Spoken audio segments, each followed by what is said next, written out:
Transformation అనేది overnight జరగదు. అది ఒక మైండ్ సెట్. మనం ఒక్కసారి నమ్మితే మన యాక్షన్స్ ఆటోమేటిక్‌గా ఫాలో అవుతాయి.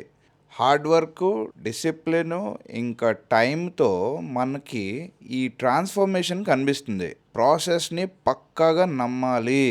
తప్పదు, వేరే దారి లేదు. గివ్ అప్ చెయ్యకూడదు. కన్సిస్టెంట్‌గా ఉండాలి. Welcome to day 16 of 100 days transformation. Morning hot lemon water తాగి 32 మినిట్స్ కార్డియో చేసి 8 గంటలకి నా ఫస్ట్ మీల్ తీసుకున్నాను. Oats and whey protein. 11 AM second meal తీసుకొని జిమ్కి వెళ్ళాను. ఇవాళ లెగ్స్ని ట్రైన్ చేస్తున్నా. Abduction 4 sets, walking lunges 4 sets, leg extension 4 sets, front squat 4 sets. Front squats నా లైఫ్లో నాకు తెలిసి సెకండ్ థర్డ్ టైం చేస్తున్నా. అందుకే చాలా తక్కువ వెయిట్ వేసి చేస్తున్నాను. బ్యాలెన్సింగ్ చాలా ఇంపార్టెంట్ ఇందులో.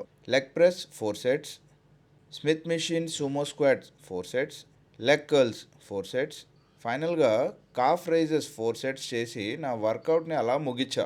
గాయత్రి కాలేజ్లో ఒక చిన్న మీటింగ్ అటెండ్ అయ్యి 3:30కి నా థర్డ్ మీల్ తీసుకున్నాను. చాలా ఆకలేస్తుండేది యాక్చువల్గా.